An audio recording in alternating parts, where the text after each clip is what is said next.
सदाशिवसमारम्भा शङ्कराचार्यमध्यमाम् अस्मदाचार्यपर्यन्ताम् वन्दे गुरुपरम्पराम्। ओम शांति पाठ पढ़ें।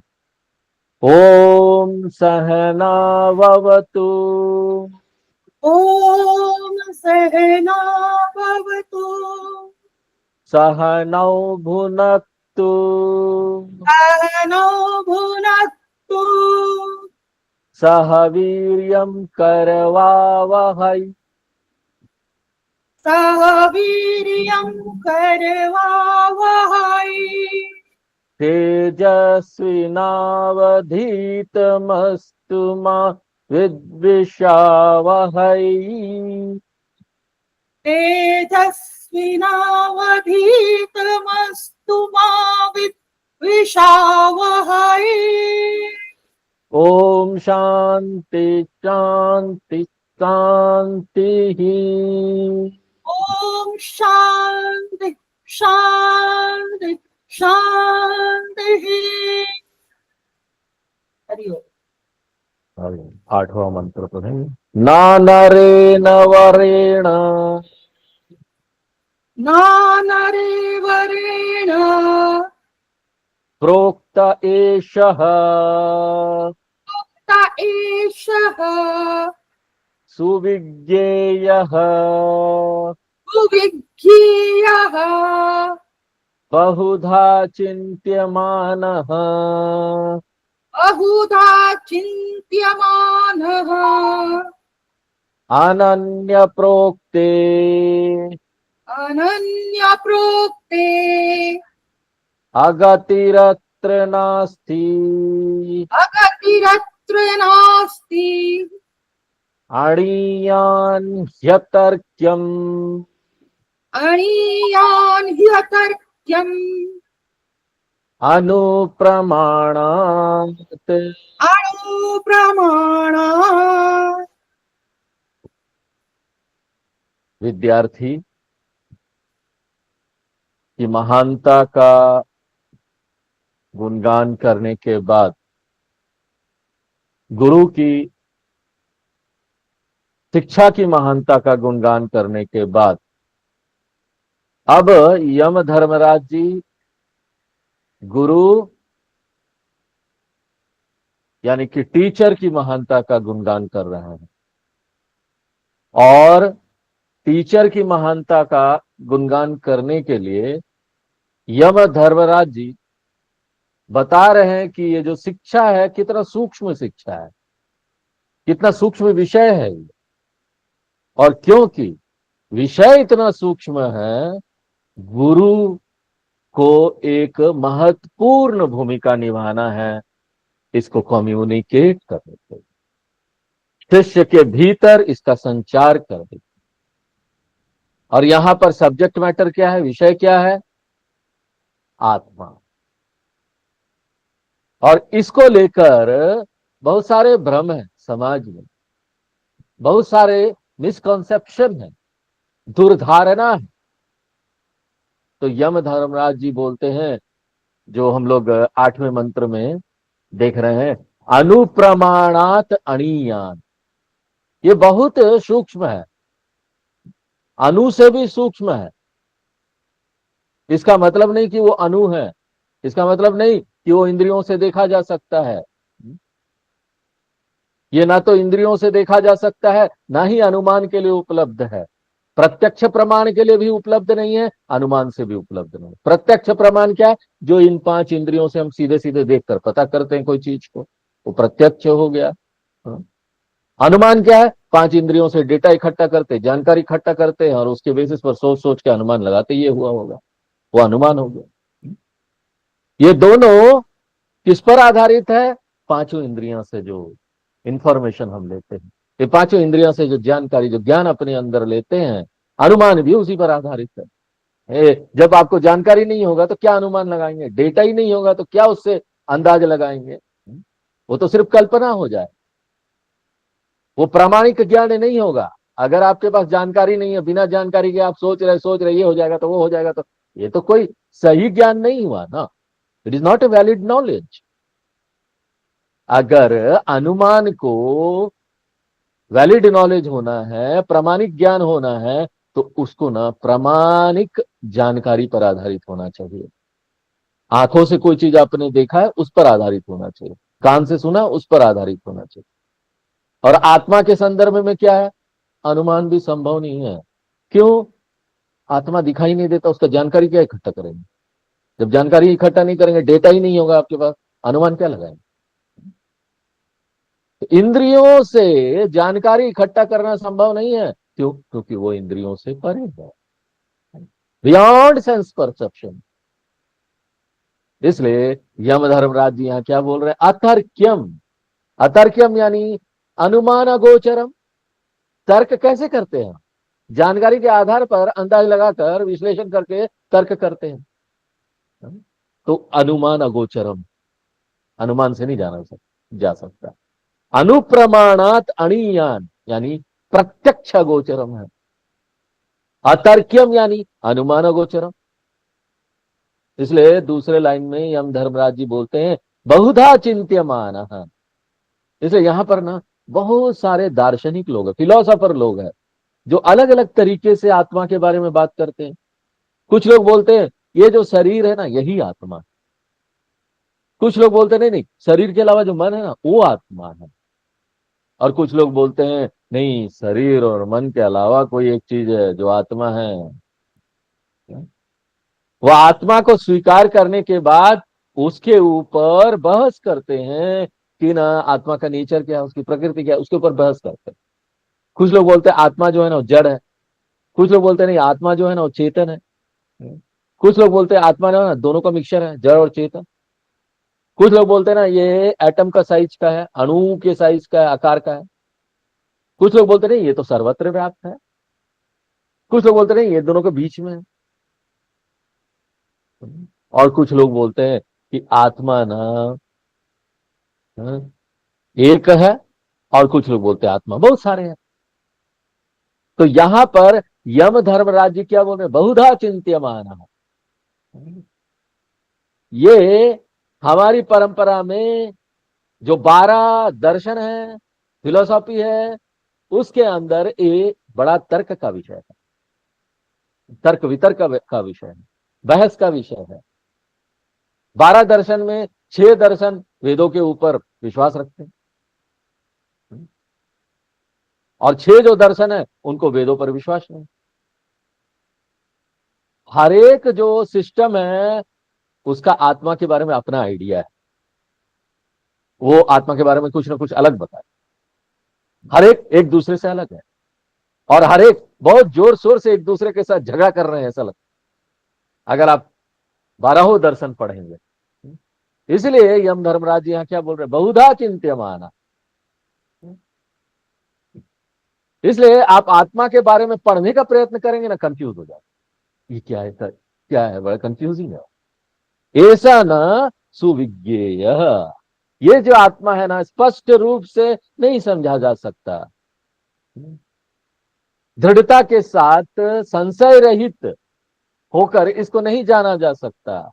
अगर ये आत्मा ऐसे टीचर के द्वारा पढ़ाया जा रहा है, ये आत्मा ऐसे गुरु के द्वारा प्रकट किया जा रहा है जो गुरु सक्षम नहीं है, अश्रेष्ठ गुरु है, अवरेण नरेण यानी अवरेण गुरुणा।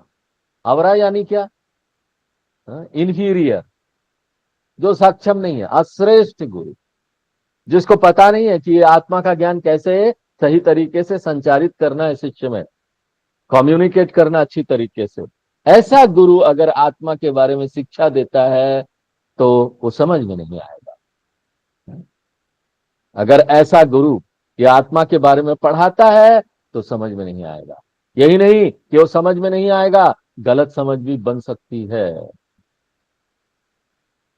और देखिए यहां पर बात यह भी है कि ना हम सभी दर्शन को मिक्स करके कोई एक सर्व मान्य दर्शन नहीं निकाल सकते। ऐसा दर्शन जो सबको मान्य हो जाए। नहीं, हम आपका भी बात स्वीकार करते हैं, आप भी ठीक बोल रहे हो, वो भी ठीक बोल रहे हैं। कई बार होता है ना, लोगों को खुश करने के लिए हम लोग बोल रहे हैं आप भी ठीक बोल रहे हो, आप भी ठीक बोल रहे हो, दोनों ठीक बोल रहे हो, देखो ये ऐसा है। हाँ, तो बोलेगा हाँ हाँ हमको भी स्वीकार है, हमको भी स्वीकार है। नहीं, ऐसा कर सकते हैं क्या? ऐसा नहीं कर सकते भाई साहब। क्योंकि अगर आप एक फिलोसॉफी, एक दर्शन को स्वीकार करोगे जिसमें बोला गया आत्मा बहुत सारे हैं, तो दूसरे दर्शन को नहीं स्वीकार कर सकते जिसमें बोला गया आत्मा एक ही है। इसलिए आप सारे दर्शन को कंबाइन करके एक ऐसा मान्य दर्शन नहीं निकाल सकते जो सबको स्वीकार हो।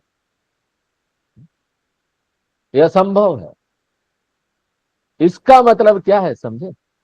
इसका मतलब यह है कि हमको क्लियरली जानना पड़ेगा what is right, what is not so, क्या सही है और क्या नहीं है। और ये कब संभव है? जब ये सही व्यक्ति द्वारा पढ़ाया जाए। एक जो सही व्यक्ति, असक्षम व्यक्ति नहीं है, वो इस ज्ञान को कम्युनिकेट नहीं कर सकता, संचारित नहीं कर सकता। इसलिए अवरेण नरेण प्रोक्ता, प्रोक्ता, प्रोक्ता यानी पढ़ाया गया, प्रकट किया गया, कम्युनिकेट किया गया। ऐसा यानी ये आत्मा जो हमारा विषय है, जो शिक्षा का विषय है, और जो नचिकेता जानना चाहता था तीसरे वर्ग के माध्यम से, ठीक है, फिर एक व्यक्ति कैसे जान सकता है? तो यम धर्मराज जी बोलते हैं there is only one way, एक ही तरीके से इसको जाना जा सकता है, और वो क्या है? अनन्य प्रोक्ते। अनिवार्य रूप से इसको पढ़ाया जाना चाहिए, स्टडी होना चाहिए, इसको लेकर कोई संशय नहीं है। अपने आप हम नहीं इसको कर सकते, सेल्फ एक्सपेरिमेंटेशन नहीं हो सकता। अपने आप से खोज करना, अपने आप ध्यान करके जान लेना, एक कोई भी चीज काम नहीं करेगा। शास्त्र की जरूरत है, और ऐसे गुरु की जरूरत है, सक्षम गुरु की, जो शास्त्रों की शिक्षा को दे सके। दोनों साथ साथ चलना चाहिए। गुरु शास्त्र उपदेश की जरूरत है।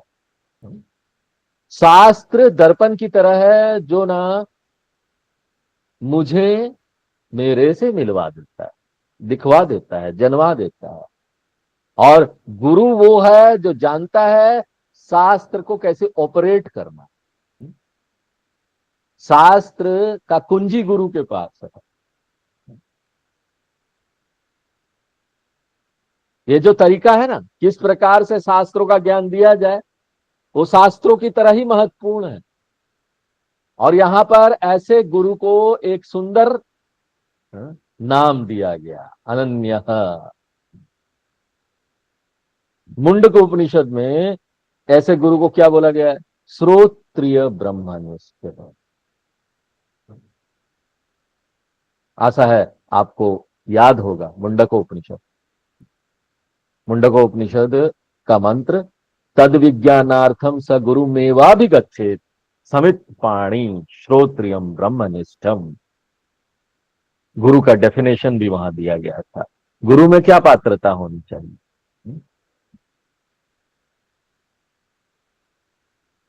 और ये क्या इसका अर्थ है? श्रोत्रिय ब्रह्मनिष्ठ, हमने देखा था वहां पर।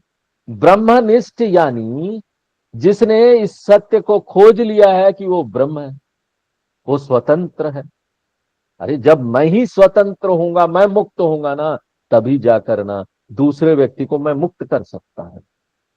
अगर मेरा ही हाथ बंधा हुआ है, तो मैं अपने हाथ का उपयोग कैसे कर पाऊंगा दूसरे व्यक्ति को स्वतंत्र करने के लिए? इसलिए पहला कंडीशन क्या है? गुरु को खुद ही आना चाहिए, गुरु को खुद ही आत्मज्ञान होना चाहिए, उसको इस सत्य का पता होना चाहिए कि मैं ना फ्री हूं, मैं ब्रह्म हूं, स्वतंत्र।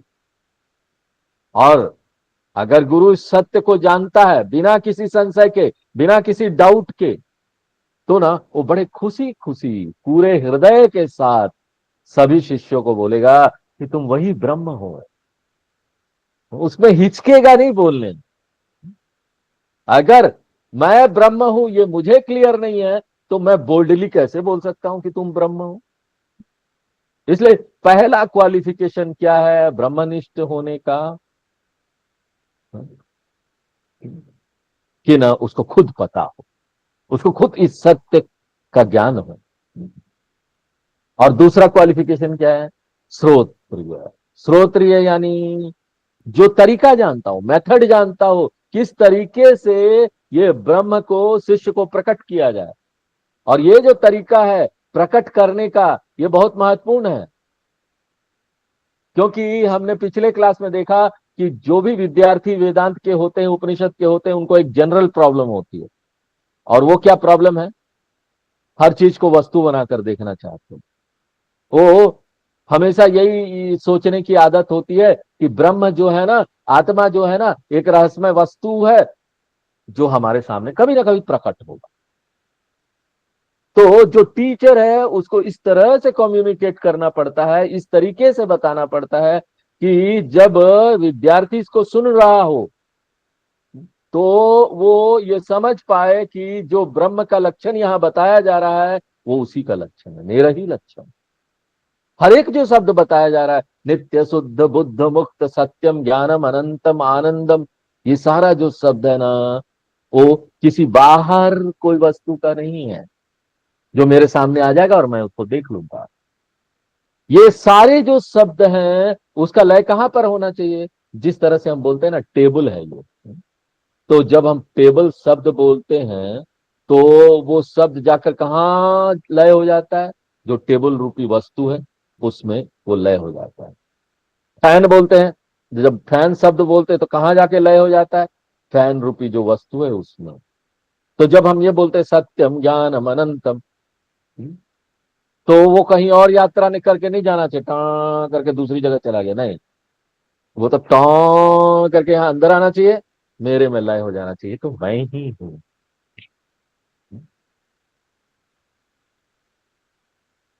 और इस तरीके से देखो, एक टीचर को कम्युनिकेट करना पड़ता है, बताना पड़ता है विद्यार्थी को, जो कोई सामान्य काम नहीं है। It is not an ordinary task.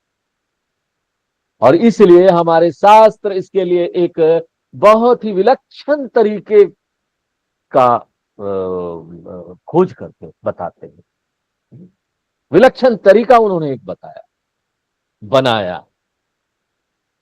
और सिर्फ ये एक नहीं है, बहुत सारे तरीके, several methods are use by the scripture, ताकि कुशलता पूर्वक ये काम हो सके। और ये जो तरीका है, प्रक्रिया है, इसको बोलते हैं संप्रदाय। ये एक चाबी की तरह है, एक गुप्त चाबी जिसको संप्रदाय बोलते हैं। जब आप ये गुप्त चाबी का उपयोग करेंगे तभी जाकर उपनिषद अपना अर्थ खोलेगी। ये ना टोल गेट की तरह है। टोल गेट में जाते हैं या फिर किसी बूथ में जाते हैं, आजकल ऑटोमेटिक मिल्क बूथ आ गया है। एयरपोर्ट में भी जाएंगे तो वहां पर आप देखेंगे कि ऑटोमेटिक मशीन लगी हुई है, उसमें पैसा डालिए तो आपको कोल्ड ड्रिंक दे देगा, चिप्स दे देगा। जितना पैसा डालेंगे सबका पैसा लिखा हुआ, एग्जैक्ट डालिए वो नीचे आ जाएगा, खुल जाएगा वो। तो उसमें आप कॉइन डालते ताकि वो खुले। उसी प्रकार से संप्रदाय क्या है? सिक्का है, सिक्का। आप इसको कहीं और नहीं प्राप्त कर सकते, परंपरा के अलावा इसको कहीं नहीं प्राप्त कर सकते, संप्रदाय के अलावा इसको कहीं नहीं प्राप्त कर सकते। तो मेरे पास वो चाबी है क्योंकि मैं किसी का शिष्य था, और मेरे गुरु के पास वो चाबी है क्योंकि मेरे गुरु किसी के शिष्य थे। इसलिए ये जो गुरु शिष्य परंपरा है, इसी संप्रदाय में ये चाबी ठीक ठाक बनाकर रखा जाता है, एक दूसरे को पकड़ाया जाता है। ये लो लो, तो तुम ले लो चाबी, अब तुम्हारे पास चाबी आ गई। और जिसके पास ये चाबी है उसको बोलते हैं श्रोत्रिय संप्रदायवित। ऐसा जो श्रोत्रिय ब्रह्मनिष्ठ गुरु है, जो कि मुंडको उपनिषद में बताया गया, उसी को यहां पर क्या बोला जा रहा है? अनन्य। अनन्य इक्वल टू श्रोत्रिय ब्रह्मनिष्ठ। अनन्य का क्या अर्थ हुआ? अनन्य यानी गुरु जिसके लिए ब्रह्म या जो ये विषय अपने से अलग नहीं है, मैं ही तो हूं। तो ऐसे गुरु जिसके लिए ये जो ब्रह्म वाला जो विषय है वो कोई अब वस्तु नहीं रह गई है, तो इसका क्या अर्थ है कि गुरु जिसके लिए ब्रह्म ही वो है।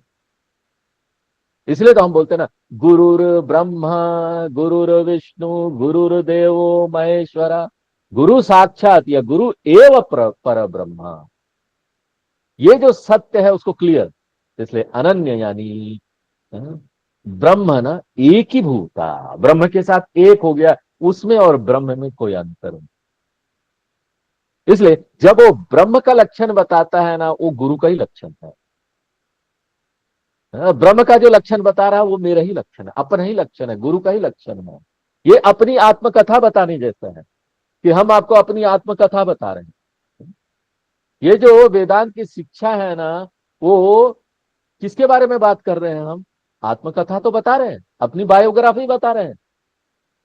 इसलिए तो हमको आनंद आता है, इसलिए जो गुरु है उसको आनंद आता है। क्यों?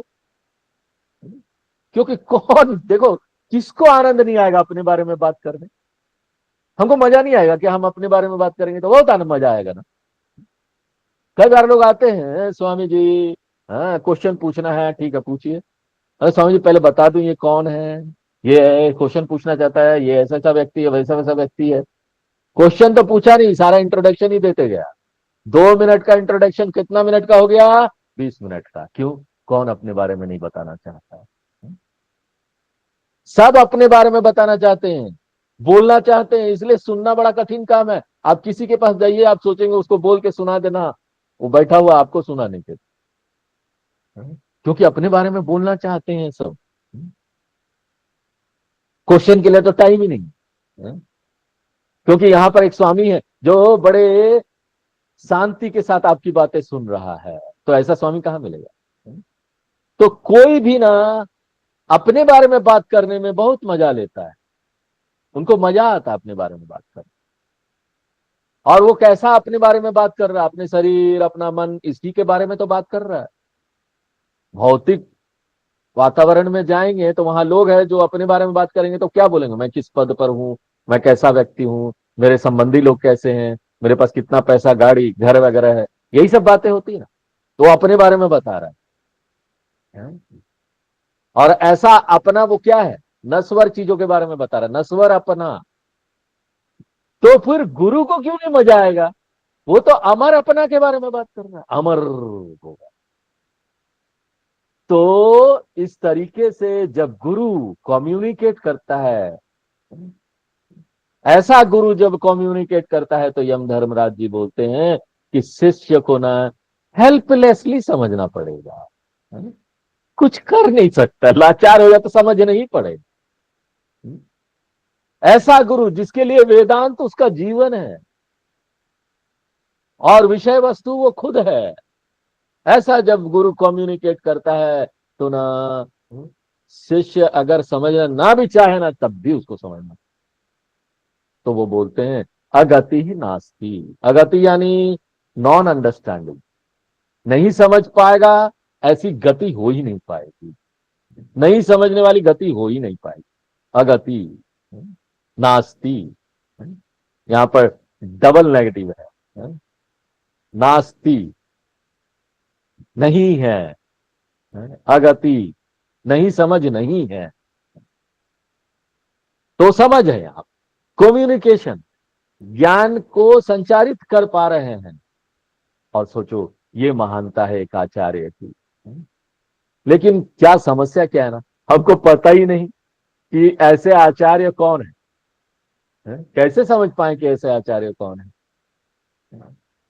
हमारे पास जो आचार्य हैं, जो उपलब्ध है इस समय, हम उन्हीं को सुन सकते हैं, उन्हीं से सीख सकते हैं और आशा कर सकते हैं कि मेरे जो आचार्य है जो मुझे बता रहे हैं वो सक्षम हो, कॉम्पिटेंट आचार्य है। भगवान से प्रार्थना कर सकते हैं, हे भगवान जो आचार्य मुझे मिले हैं ना, वो सही हो, सक्षम। और नचिकेता बहुत लकी था। क्यों? उनको सामने यम धर्मराज जी आचार्य के रूप में मिल गए थे। 9 नंबर मंत्र पढ़ते हैं। नैषा तर्केण मतिरापनेया ऐषा तर्केण मतिरापणीया प्रोक्तान्यैनैव सुज्ञानाय प्रेष्ठ प्रोक्तान्येनैव सुज्ञानाय पृष्ठ यां त्वमापः यां त्वमापः सत्यबुद्ध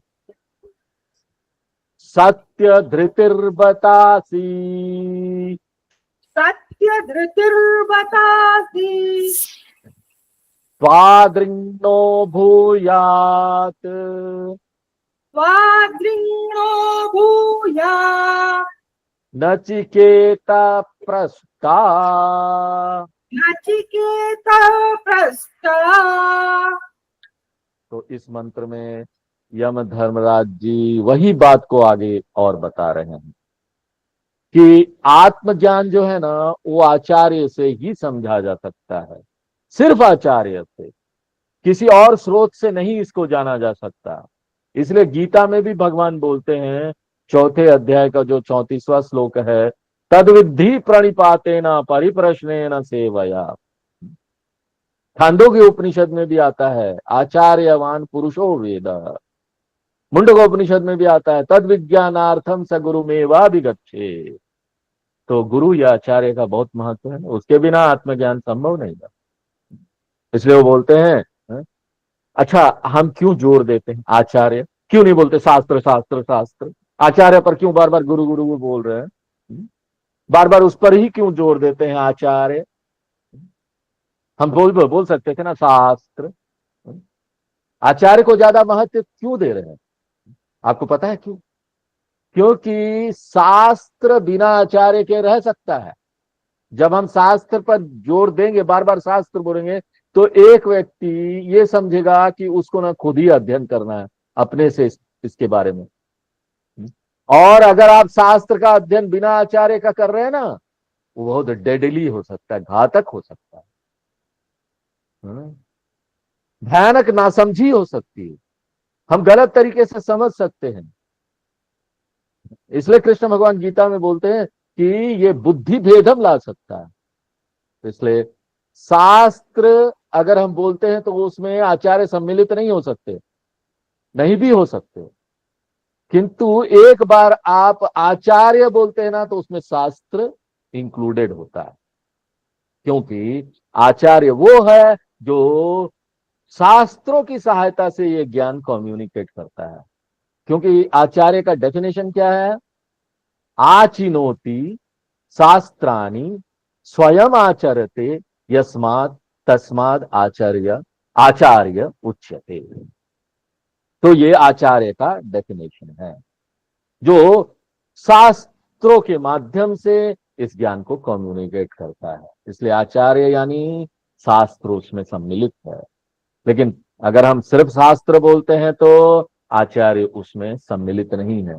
पुराना जो टेप रिकॉर्डर आता था ना, उसमें क्या था? पुराने टेप रिकॉर्डर में जब आप प्ले का बटन दबाते थे तो रिकॉर्ड का बटन प्रेस नहीं होता, लेकिन रिकॉर्ड का बटन दबाएंगे तो प्ले का बटन प्रेस होता है। तो गुरु गुरु गुरु गुरु गुरु गुरु बार बार इस पर जोर क्यों दे रहे हैं कि गुरु अनिवार्य है? क्योंकि गुरु में शास्त्र आ जाता। गुरु का डेफिनेशन ही कि बिना शास्त्र के वो पढ़ा ही नहीं सकता। गुरु गुरु का रोल प्ले नहीं कर सकता बिना शास्त्र के। और अगर कोई गुरु है जो बिना शास्त्र के पढ़ा रहा है तो आपको ना एक्स्ट्रा केयरफुल रहना चाहिए। ऐसे गुरु से एक्स्ट्रा केयरफुल रहना चाहिए, क्योंकि ना वो अपना फिलॉसफी बताएगा, अपना नया कुछ दर्शन बताएगा, 2 महीने बाद फिर कुछ नया लेकर आएगा। तो ये बड़ा रिस्की चीज है, जोखिम भरा है। अपना जो बताते हैं ना बड़ा जोखिम भरा है। और ऐसा क्यों है? तो कारण बताते हैं क्यों गुरु महत्वपूर्ण है।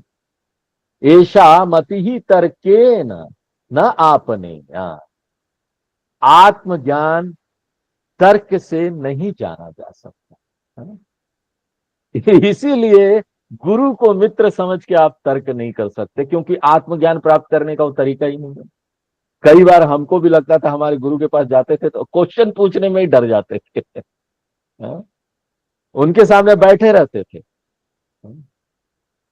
और कभी कभी लगता था क्या अच्छा होता कि गुरु बड़े ओपन होते हैं और हम उनके साथ ना कुछ भी पूछ लेते, कुछ भी बात कर लेते हैं।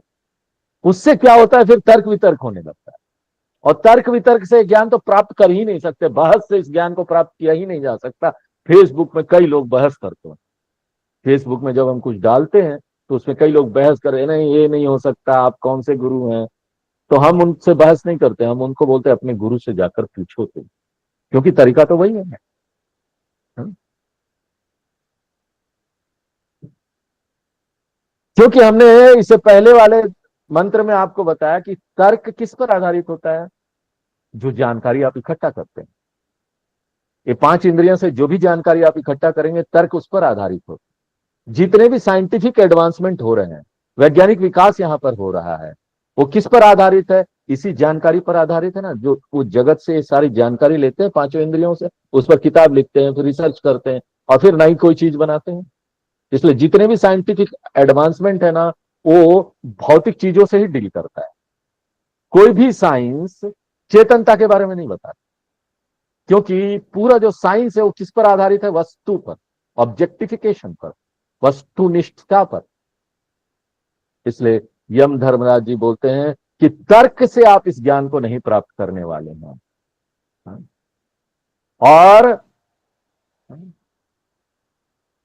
मनुष्य के पास यही दो साधन है जानने का, या तो हम सीधे सीधे आंख से देख ले, कान से सुन ले, या फिर डेटा कलेक्ट कर कर अनुमान लगा ले कि ये डेटा ऐसा बोल रहा था, ऐसा हुआ होगा, ये जानकारी मेरे पास है, ऐसा ऐसा है तो इसमें ऐसा हुआ होगा। यही दो तरीका है जानने का। अगर ये दो दरवाजा बंद हो जाए तो कोई और तरीका है नहीं कि हम कैसे जानेंगे।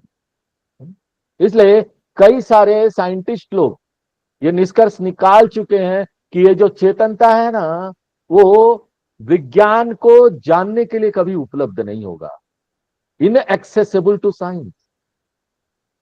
बहुत सारे महान वैज्ञानिक हुए हैं जो इस कंक्लूजन पर आए हैं कि चेतनता नित्य ही ऐसा रहेगा कि साइंस को उपलब्ध नहीं होगा जानने के लिए। क्यों? क्योंकि हमारे जितने भी जानने के इंस्ट्रूमेंट है वो सिर्फ मैटर से डील करते हैं, चेतनता से डील नहीं कर पाएंगे। वो सिर्फ यहां पर जो अनुभव वाली चीजें हैं उससे डील करते हैं, जिसको हम देख सकते हैं, जिसको हम देख सकते हैं, ऑब्जर्व कर सकते हैं। लेकिन ऑब्जर्वर को कौन ऑब्जर्व करेगा? जो देखने वाला है, अनुभव करता है। इसलिए यम धर्मराज जी बोलते हैं तर्क बहुत महान है, बहुत अच्छी बात है ना, तर्क इतना, लॉजिक से कितना बड़ा बड़ा काम हो रहा है। साइंस भी वंडरफुल है, लेकिन अपने क्षेत्र में, in their own field, it is wonderful. देखो ये बहुत इंपॉर्टेंट कंसेप्ट है, इसको अच्छी प्रकार से समझिए। हमको ये जानना पड़ेगा जब हम वेदांत में आते हैं। हर एक ज्ञान का जो साधन है ना, वो अपने क्षेत्र में ही काम करता है। आंख है ना, जितना भी शक्तिशाली हो, वो अपने क्षेत्र में ही काम करेगा, रूप और रंग ही आपको दिखाएगा। हमको आंख का सम्मान करना चाहिए, लेकिन साथ साथ ये भी समझना चाहिए कि आंख की अपनी लिमिटेशन है, सीमा है।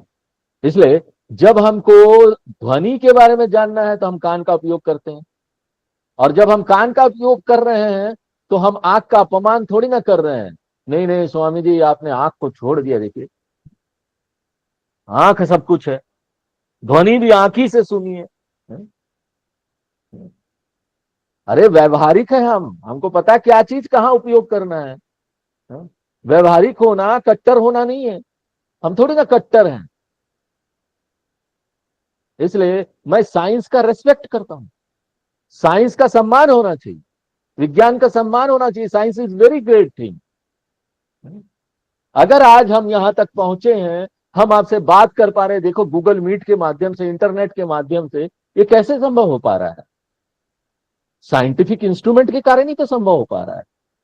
शंकराचार्य जी ये कर पाते क्या? शंकराचार्य जी बैठ के गूगल मीट में बोल रहे हैं, सोचिए ऐसा हो पाता? आज साइंस इतना आगे पहुंच गया बोल के तो हम ऐसा कर पा रहे हैं। साइंस वंडरफुल है, लेकिन साइंस को अप्रिशिएट करने का यह अर्थ नहीं है कि हर चीज के लिए आप साइंस पर डिपेंड हो जाए। नहीं, हर चीज साइंस से मिल जाएगा, ये संभव नहीं है। आपको समझना पड़ेगा कि यहां पर कई क्षेत्र हैं जो साइंस के क्षेत्र से बाहर है, उसके परे है। और आपको पता है सबसे महत्वपूर्ण चीज क्या है? वो खुद अनुभव करता आत्मा। इसलिए यम धर्मराज जी बोलते हैं, जब आत्मा का विषय आता है ना, तो साइंस पे भरोसा मत कीजिए। Don't rely upon science. फिर क्या करना है स्वामी जी? अरे सही व्यवहारिक व्यक्ति हो ना, सही उपयोग करो ना, सही साधन का, एप्रोप्रिएट इंस्ट्रूमेंट का उपयोग करना है। और वो क्या है? वो है शब्द प्रमाण। शब्द कहां से आ रहे हैं? शास्त्र से। शास्त्र या गुरु, गुरु के मुंह से भी शास्त्र का शब्द निकलता है। शास्त्र या गुरु प्रमाण है, इसलिए तर्केन न अपने। तो ये जो लाइन है, दो अलग अलग तरीके से पढ़ा जा सकता है और दो अलग अलग सुंदर अर्थ भी ये बताया जाए। पहले आपको ये लाइन को विच्छेद करना, संधि विच्छेद करना पड़ेगा। हाँ? ऐशा मति तर्केन न आपनेय। आपनेय का क्या अर्थ है? आपनेय का क्या अर्थ है? ये लॉजिक के द्वारा नहीं जाना जा सकता, नहीं प्राप्त किया जा सकता। और दूसरा व्याख्या क्या है? हाँ? इसी कारण से ज्ञान जो है ना, लॉजिक से नकारा भी नहीं जा सकता। क्यों नेगेट नहीं किया जा सकता लॉजिक से? क्योंकि लॉजिक को यह उपलब्धि नहीं है। साबित करने के लिए भी लॉजिक को एक्सेस तो होना चाहिए, और नकारने के लिए भी कि नहीं है, उसके लिए भी लॉजिक को वहां काम करना चाहिए। क्योंकि ये लॉजिक के अंदर नहीं आता, लॉजिक इसको प्रकट भी नहीं कर सकती। लॉजिक यानी तर्क, तर्क इसको प्रकट भी नहीं कर सकती। बहस जो तर्क हम करते हैं, और तर्क इसको डिसमिस भी नहीं कर सकती कि ये नहीं। इसलिए साइंस ये नहीं बोल सकती कि आत्मा है, साइंस ये भी नहीं बोल सकती कि वो नहीं, साबित भी नहीं कर सकती, नकार भी। अगर हमारे पास ये यहां पर क्लिप है, माइक है, और हम जानना चाहते हैं इसका क्या कलर है, तो कलर को कंफर्म करने के लिए आपको क्या उपयोग करना पड़ेगा? नहीं नहीं स्वामी जी, हम कान का उपयोग करेंगे। फिर क्या होगा? आपको इस क्लिप का कलर जानना है। क्या कान इसके कलर को कंफर्म कर सकता है? नहीं कर सकता। क्या कान इसके कलर को नकार सकता? कान बोल सकता है नहीं नहीं, हम ये तो नहीं बता सकते कि ये सफेद है, हम ये भी नहीं बता सकते कि ये सफेद नहीं है। कान इसको नेगेट भी नहीं कर सकता। इसलिए एक प्रमाण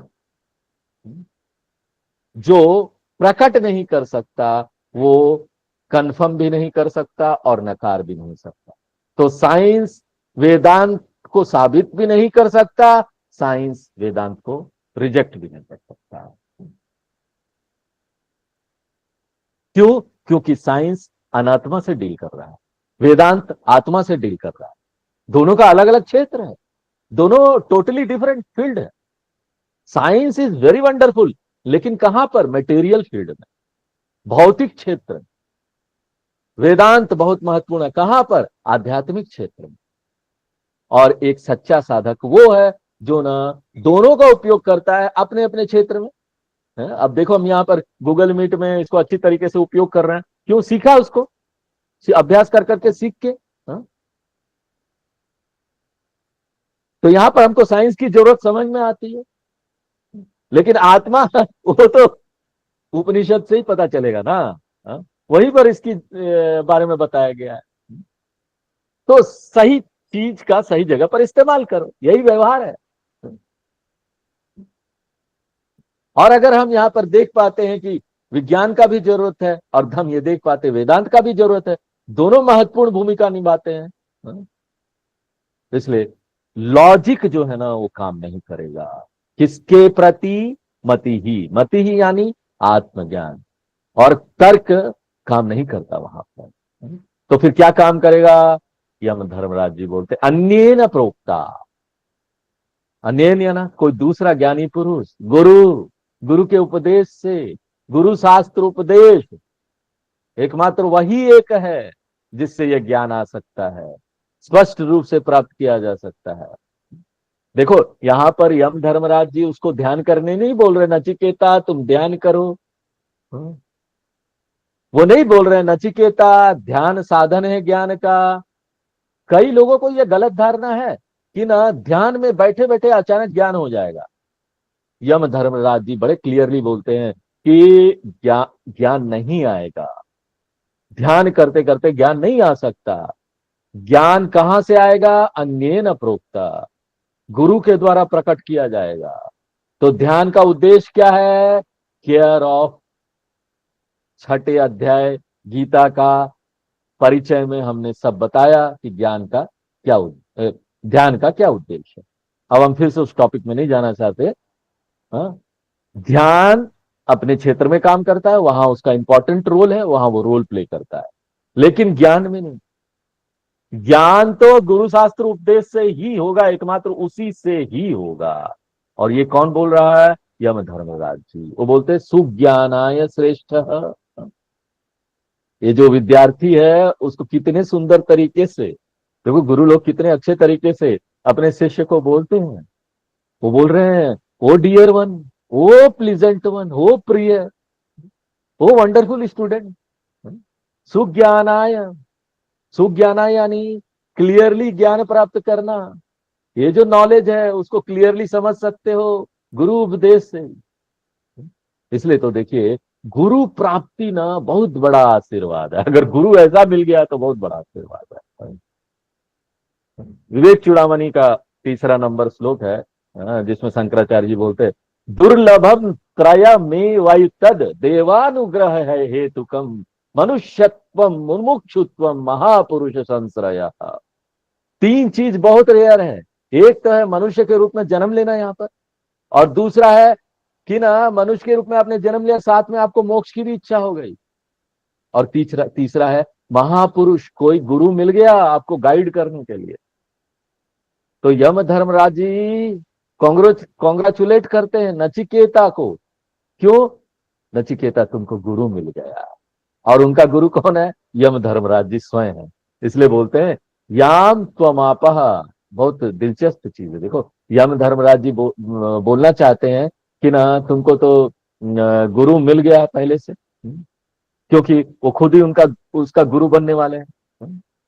इसलिए वो ये बोलना चाह रहे हैं कि तुमको गुरु मिल गया है, लेकिन उसके बदले वो क्या बोल रहे हैं? यम धर्मराज जी बोलते हैं तुमको तो ये ज्ञान मिल गया। क्यों? क्योंकि देखो कितना निश्चित है, तुम पात्र हो, तुम्हारे अंदर सब वैराग्य है, और मैं पूरा कॉन्फिडेंट हूं टीचर के रूप में, मैं तुमको ये ज्ञान बता पाऊंगा, इसलिए समझो कि तुमको ज्ञान मिल। इसलिए ये क्या है? Ideal combination. इसलिए तुमको समझो ज्ञान मिल गया। इसलिए त्वम ओ नचिकेता याम यानी ब्रह्म विद्या याम मतिम आपह, तुमने ये ज्ञान समझ लो प्राप्त कर लिया। अभी किया नहीं है लेकिन समझ लो कर लिया, क्योंकि सब वातावरण आदर्श हो गया। और क्यों? क्योंकि सत्य धृतिर्वतासी, क्योंकि तुम जो ना ऐसे स्टूडेंट हो, बड़े दृढ़ रिजॉल्व वाले स्टूडेंट हो, बड़ी दृढ़ता के साथ आए हो कि आत्मज्ञान प्राप्त करना है। आधे अधूरे मन से नहीं आए हो, आधे अधूरे मन वाले साधक के रूप में नहीं आए हो। तुम तो पूरे दृढ़ निश्चय करके आए हो कि मुझे तो यह ज्ञान प्राप्त करना ही है। यम धर्मराज जी कुछ खुद ही आश्चर्य हो जा रहे हैं अपने विद्यार्थी की महानता को देखकर। अलाद महान है वो, क्योंकि तुम ऐसे स्टूडेंट हो जो ना दृढ़ निश्चय किए हुए हो। और यम धर्मराज जी बोलते हैं हम तो चाहेंगे तुम्हारे जैसे स्टूडेंट और आए मेरे पास। गुरु भी बड़ा लोभी होता है क्यों? क्योंकि ना उसको अच्छे अच्छे जितने स्टूडेंट मिलते हैं ना, उसके आनंद का ठिकाना नहीं होता, वो बड़ा खुश होता है। क्योंकि आप जानते हैं गुरु को बिना अपने शिष्यों से प्रेरणा मिलती। अगर शिष्य प्रेरणा नहीं देगा तो गुरु भूल जाएगा जो भी वो जानता है। ये एक आर्ट की तरह है। संगीत, म्यूजिशियन, वो अच्छा संगीत बजाता है तो जो उसके सुनने वाले सामने है ना, ऑडियंस, वो अच्छा प्रतिक्रिया देते हैं। और वो जब अच्छा प्रतिक्रिया देते ना, वो जो बोलने वाला है, जो जो संगीत गाने वाला है, और अच्छा गाता है। अरे सुनने वाले कितने अच्छे मिल रहे हो। तो यम धर्मराज जी को आनंद आ रहा है, कैसा शिष्य मिल गया है, ऐसे और आए। वो बोलते हैं देखो सामान्यतः मेरे पास तो कोई आता नहीं। अब बताओ यमराज के पास कौन जाएगा शिष्य बनकर, वो कौन जाएगा? हाँ? सब डरेंगे। अरे ज्यादातर लोग तो मुझसे डर के भाग जाते हैं। अरे तुम ही एक हो, एक शिष्य हाँ? जो मेरा यहाँ शिष्य बनकर आ गया है। हाँ, मैं चाहता हूं तुम्हारे जैसा शिष्य और आए मेरे पास। तो हे नचिकेता त्वादृंग प्रष्टा, प्रष्टा यानी स्टूडेंट, स्टूडेंट लाइक यू, आप तुम्हारे जैसा स्टूडेंट ना भूयात, और ज्यादा से ज्यादा आए। क्योंकि देखो जो एक वेदांत के स्टूडेंट के लिए श्रवण होता है ना, वो एक टीचर के लिए निधिध्यासन हो जाता है।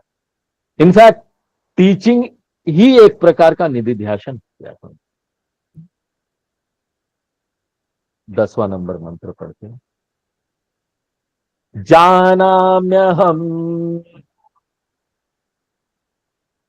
जानाम्यहम् शेवधिरित्य नित्यम एवधिरित्य नित्यम् न ह्यध्रुवैः यः ध्रुवैः प्राप्यते हि ध्रुवं तत् प्राप्यते हि ध्रुवम् तत् ततो मया तो मया नचिकेतश्चितोऽग्निः केतश्चितोऽग्निः अनित्यैर्द्रव्यैः अनित्यैर्द्रव्यैः प्राप्तवानस्मि नित्यम्।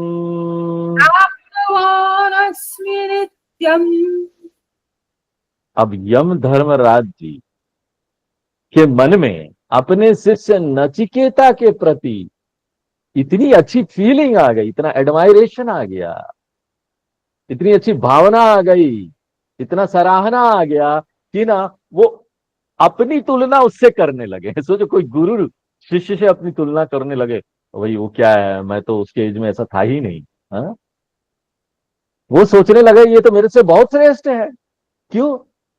क्योंकि आपको याद रखना चाहिए कि यम धर्मराज जी भी ना एक समय में मनुष्य, यम धर्मराज जी एक समय में मनुष्य थे। आप मुझसे मत पूछिए कि मैं ये कैसे जानता हूं, इतना फर्मली आपको बोल पा रहा हूं विश्वास के साथ में, ये शास्त्रों का ज्ञान। क्योंकि देखिए स्वर्ग लोक जो है ना, वो भी कर्म फल में, एकमात्र कर्म फल ही है ना स्वर्ग लोक जाना। हाँ? हर एक देवता जो यहाँ देवता बना है ना, वो किसके कारण बना है? अपने पुण्य कर्मों के कारण। देवता ईश्वर नहीं है, भगवान नहीं है। आपको ना देवता और ईश्वर के बीच में अंतर पता होना चाहिए। देवता और ईश्वर के बीच में अंतर पता होना चाहिए। ईश्वर वो है जो सृष्टि करता है, स्थिति करता है, लय करता है, उसको ईश्वर बोलते।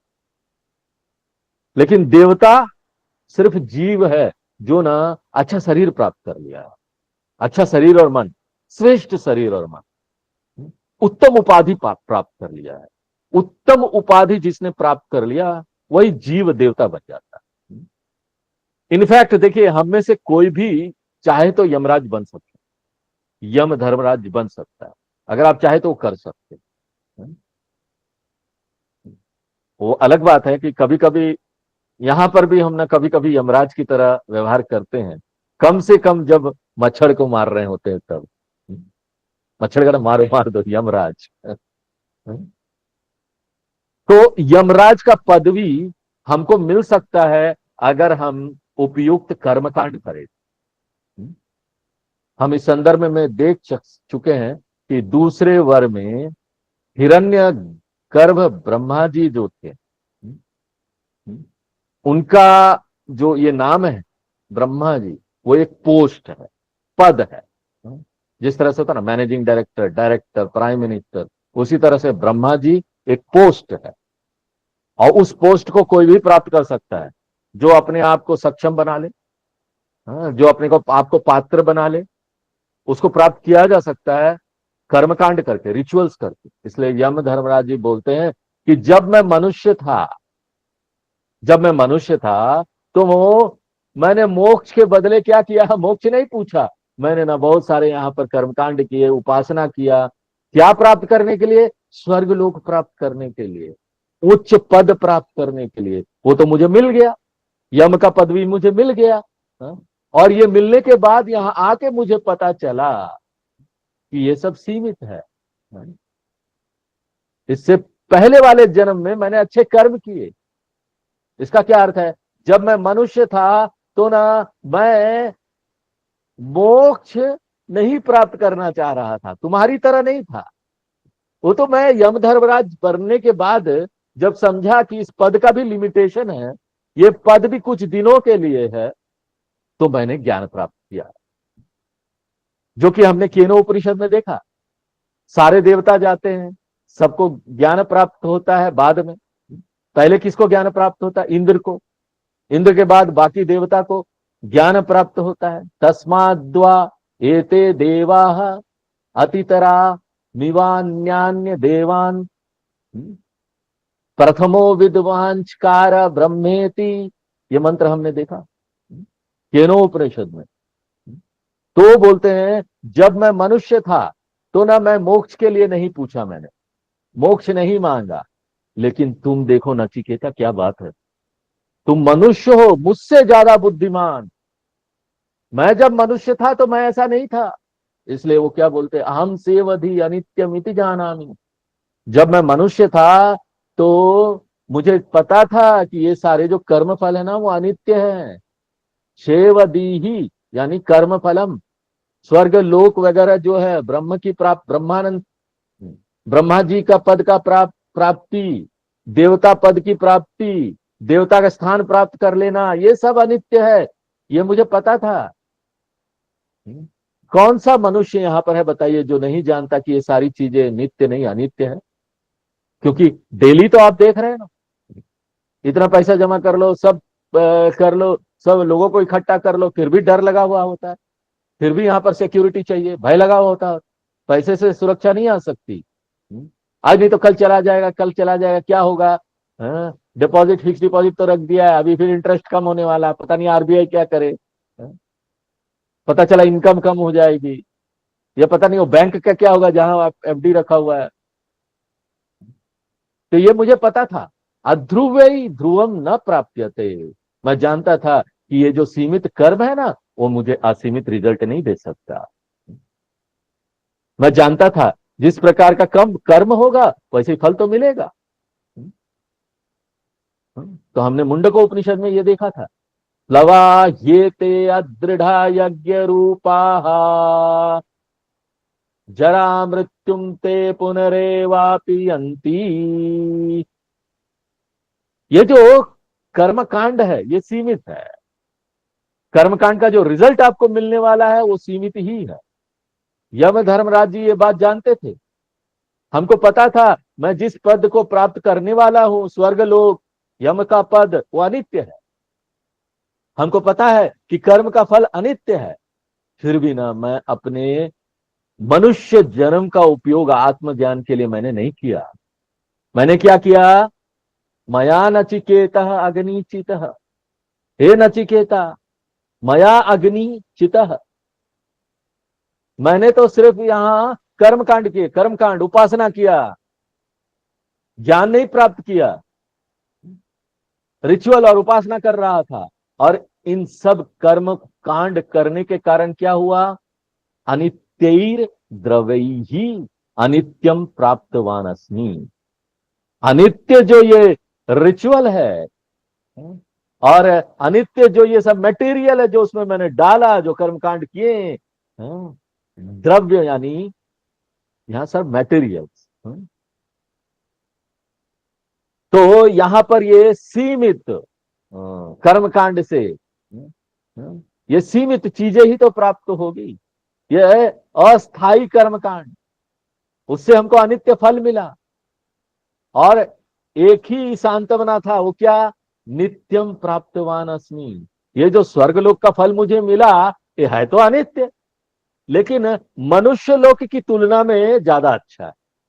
तुलना करे तो ऐसा लगता है, मनुष्य लोक से तुलना करो ऐसा लगता है ये तो बड़ा नित्य है, यमराज जी का पोस्ट तो बड़ा नित्य है। हम्म, हम्म, हम्म।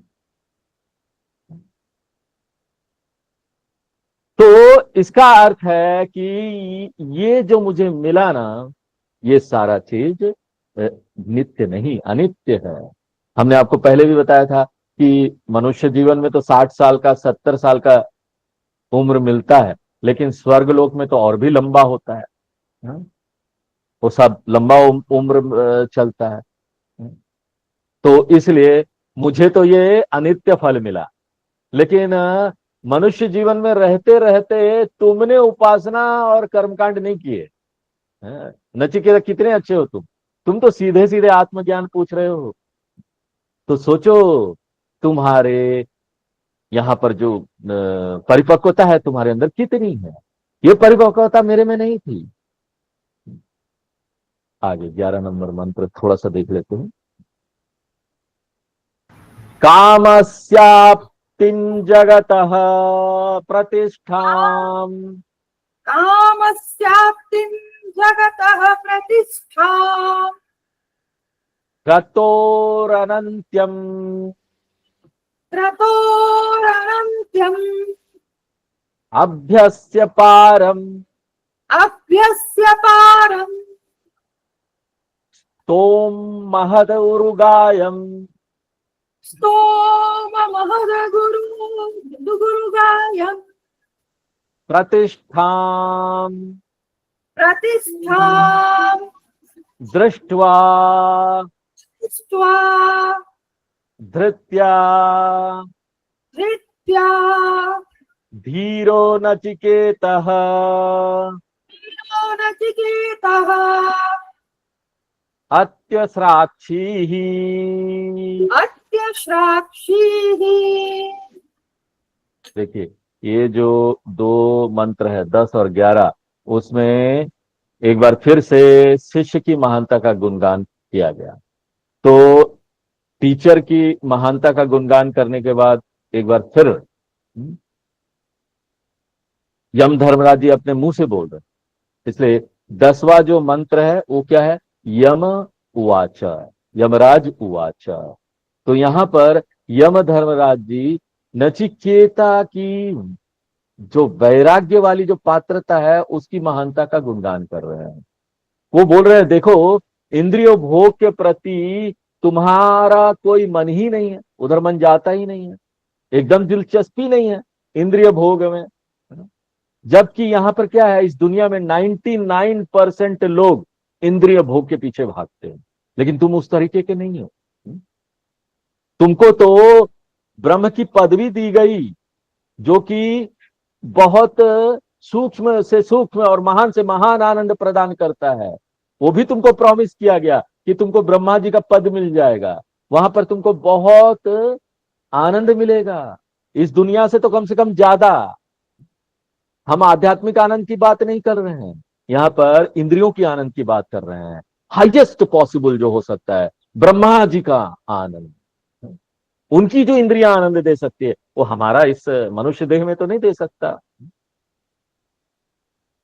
यहाँ पर हमको आनंद, अच्छा से आनंद प्राप्त करने के लिए अच्छी इंद्रियां चाहिए, अच्छा यहाँ पर वस्तु चाहिए, अच्छा वातावरण चाहिए, ये तीनों होना चाहिए, तभी जाकर हम आनंद प्राप्त कर सकते हैं।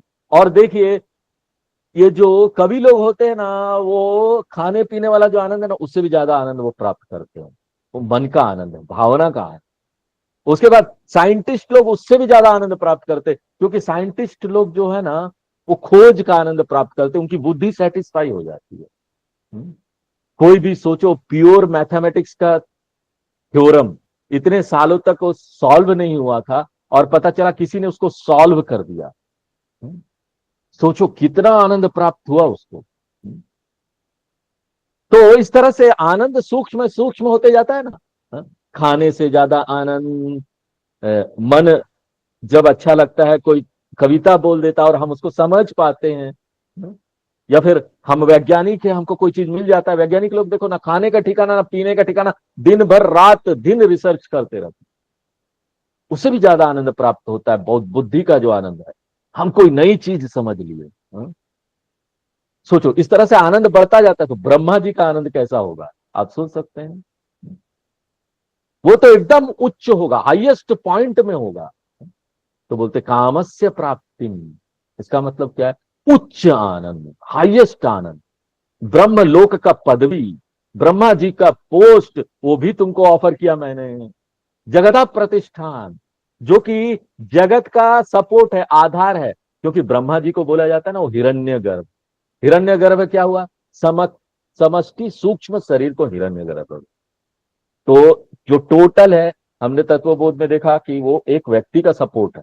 टोटल, टोटल से ही एक व्यक्ति को सब कुछ मिलता है। तो हमको भी सूक्ष्म शरीर ब्रह्मा जी से मिला है, इसका सूक्ष्म सूक्ष्म टोटल से मिला।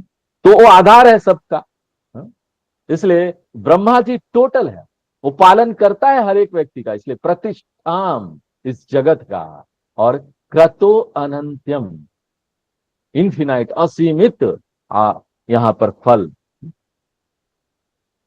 सापेक्ष रूप से असीमित फल। हाँ, दुनिया की तुलना सच में असीमित नहीं, नहीं तो कौन आत्मा का ज्ञान प्राप्त करेगा। अगर हम बोल देंगे ब्रह्म का पदवी असीमित है, तो सब लोग ब्रह्म के पदवी के पीछे भागेंगे भागेंगे। हाँ? तो ये उपासना से प्राप्त किया, क्रतु यानी उपासना, मेडिटेशन। तो ब्रह्मा जी का पोस्ट कैसे है, कैसा है वो, हाँ? लगभग असीमित है, क्योंकि ब्रह्मा जी का एक दिन किसके बराबर है, 2000 चतुर्युग। ब्रह्मा जी का एक दिन 2000 चतुर्युग, और एक चतुर्युग कितने साल का होता है, 43,20,000 ईयर्स उसका एक चतुर्युग होता है। तो कल्पना कीजिए ब्रह्मा जी का उम्र कितना लंबा है, तो वो तो लगभग असीमित जैसा हो गया ना, नित्य जैसा हो गया। अभयस्य पारम, और वो सबसे अभय वाला, जहां पर कोई भय नहीं है, ऐसा जगह है, सिक्योर्ड पोस्ट है वो। वहां कोई डर नहीं लगेगा कि हमको ये पद मिल गया, अब कोई हटा ना दे, अब हम चीफ मिनिस्टर बने हैं, पता नहीं प्राइम मिनिस्टर कब डिसमिस कर दे, राष्ट्रपति शासन लागू हो जाए, या फिर पार्टी कोalition पार्टी बनी है, दो चार पार्टी जुड़ के वहां सरकार बनाते हैं, कब कौन यहां पर विड्रॉ कर ले पता नहीं। तो ऐसा कोई डर नहीं है, कोई मेरा पोस्ट छीन लेगा, कोई डर नहीं, वो तो एक बार मिल गया, लंबा चलेगा। अभयस्य पारम, फियरलेसनेस है, कोई भय नहीं है, अभय है वहां, पारम बहुत महान, बहुत ज्यादा। यहां पर तो लोग संघर्ष कर रहे हैं पद को प्राप्त करने के लिए, पद प्राप्त करने के बाद भी संघर्ष कर रहे हैं। और स्तोम महदा, ये सबसे ज्यादा पूजनीय है, स्तोम पूजनीय। हाँ? क्योंकि देवता भी ब्रह्मा जी की पूजा करते हैं, सभी देवता ब्रह्मा जी की पूजा करते हैं, इंद्र भी पूजा करता है। इसलिए सोचो वो पोस्ट कैसा है, स्तोम पूजनीय है। उर्गायम, उर्गायम यानी बहुत क्षेत्र तक फैला हुआ है। ये ऐसा पोस्ट है ब्रह्मा जी का जिसका पावर जो है ना, शक्ति, कोई एक देश नहीं, एक देश का प्राइम मिनिस्टर बन गया इंडिया का, कितना फैला है उसका सोचिए।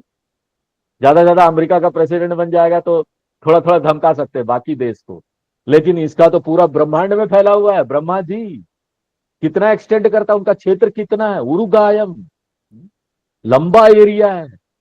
वो 500 स्क्वायर फीट का घर में यहाँ नहीं रह रहे हैं, इसका हम मुखिया है घर का, ऐसा नहीं है। हिरण्य गर्भ, असीमित, वो इस पूरी दुनिया, बड़े दुनिया के भगवान। और महद, महद यानी गुणों में महान, और महान गुण है, क्वालिटी जो है महद। तो क्षेत्र के संदर्भ में भी महान है, बहुत लंबा फैला हुआ उनका उनका शक्ति, उनका शासन। उत्तर प्रदेश शासन खाली उत्तर प्रदेश में नहीं है, पूरी दुनिया में।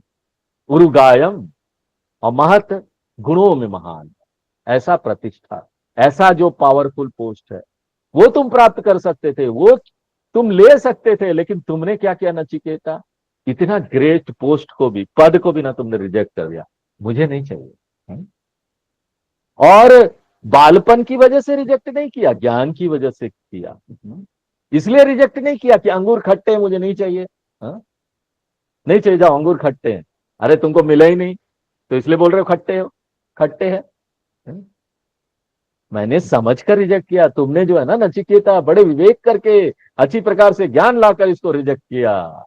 ऐसे नहीं रिजेक्ट कर दिया कि तुमको मालूम है आत्मज्ञान से ही सब मिल सकता है, बाकी सब चीजें दुनिया में कुछ नहीं है, कुछ नहीं आत्मज्ञान के सामने। ये बात तुम समझ गए कि मुझे मुक्ति ही चाहिए, और मुक्ति सिर्फ आत्मज्ञान से आ सकती है, और आत्मज्ञान सिर्फ गुरु शास्त्र उपदेश से ही आ सकता है। ये बात तुमने समझ लिया नचिकेता, ये महान बात है, अब तुम पात्र हो। तो इसका जो फोर्थ लाइन है वो हम अगले क्लास में देखेंगे। ओम पूर्णमदः पूर्णमिदं पूर्णात् पूर्णमुदच्यते पूर्णस्य पूर्णमादाय पूर्णमेवावशिष्यते। ओम शांति शांति शांति। हरि ओम। हरिओम प्रणाम गुरु जी। खुश रहो, खुश रहिए, प्रणाम गुरु जी। खुश रहिए। Stop recording.